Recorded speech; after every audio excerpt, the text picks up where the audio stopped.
माता है दोस्तों, आज हम बात करने जा रहे हैं रिलायंस पावर के Q1 रिजल्ट्स के बारे में डिस्कस करेंगे।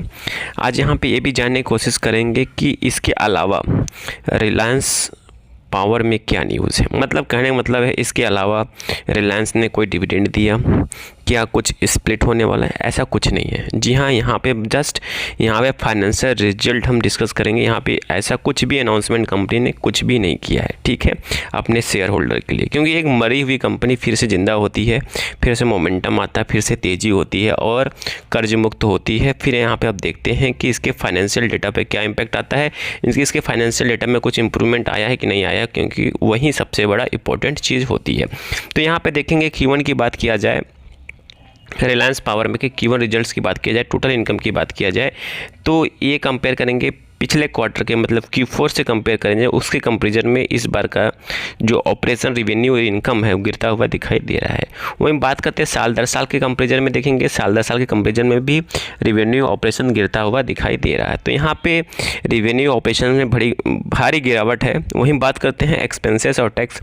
देखिए कंपनी का एक्सपेंसेस और टैक्स में कहीं कंट्रोल कर लेगा तो नो डाउट, तो यहाँ पे भी थोड़ा सा इंप्रूवमेंट देखने को मिल सकता है। बट यहाँ पे एक्सपेंसेस टैक्स काटने के बाद कंपनी के पास इनकम कितना बचता है, कंपनी कितना पैसा बचा लेती है अपनी झोली में, और कितना अपने कहते हैं ना कि कितना इनकम कंपनी ने कमाई है, टोटल सब कुछ काटने के बाद, खर्चे वर्चे काटने के बाद, टैक्स वैक्स काटने के बाद कंपनी के पास पैसा कितना बचा, टोटल इनकम कितना बचा, वो देखते हैं। तो देखेंगे प्रॉफिट लॉस क्वार्टर एंड, ठीक है, ये रहा कंपनी का मेन इनकम, ठीक है। तो कंपनी का मेन इनकम ये है, तो मेन इनकम इस क्वार्टर में देखेंगे 4,468 करोड़ के आसपास है। वहीं पिछले क्वार्टर के कंपेरिजन में देखेंगे बहुत कम है। जी हाँ, पिछले क्वार्टर कंपेरिजन में बहुत कम है।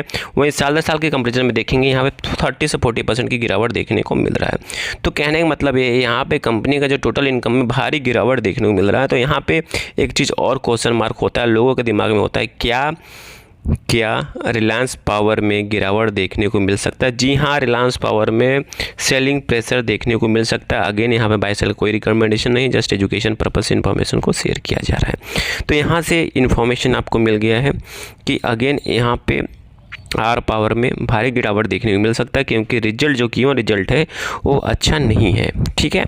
वहीं बात करते हैं कंपनी की EPS की बात किया जाए, तो कंपनी की EPS देखेंगे, EPS किसी को रिलेट करता है, EPS कंपनी के अर्निंग पे होता है, अर्निंग पर शेयर्स। जितना अच्छा अर्निंग होगा उतना अच्छा EPS होगा। तो नो डाउट अर्निंग गड़बड़ है तो EPS भी गड़बड़ देखने को यहाँ पे मिल रहा है। देखिए इस क्वार्टर में देखेंगे 0.106% है, पिछले क्वार्टर में क्या था 0.280% था, और साल दर साल के कंपेरिजन में देखेंगे तो और आधा देखने को मिला। तो कहने का मतलब ये है कि यहाँ पे EPS में भी भारी गिरावट है, अर्निंग पर शेयर्स में जो आप कहते हो EPS में भारी गिरावट तो है ही, उसके साथ साथ इनकम में भी भारी गिरावट देखने को मिल रहा है रिलायंस पावर में। तो आप बताइए आपका व्यूज़ क्या है, रिलायंस पावर को होल्ड किया जाए या सेल आउट किया जाए या क्या किया जाए, क्योंकि ये डिसीजन आपका होना चाहिए, क्योंकि पैसा आपका है। इन टू एंड डिसीजन भी आपका होना चाहिए, क्योंकि पैसा आपकी कमाई का है, ठीक है।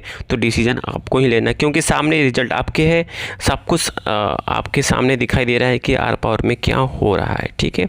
आई थिंक सारी इन्फॉर्मेशन आपको समझ में आ चुकी होगी। समझ में आ चुकी प्लीज़ लाइक एंड सब्सक्राइब करिए, दोस्तों के साथ जरूर शेयर करिए। Thank you for watching this video.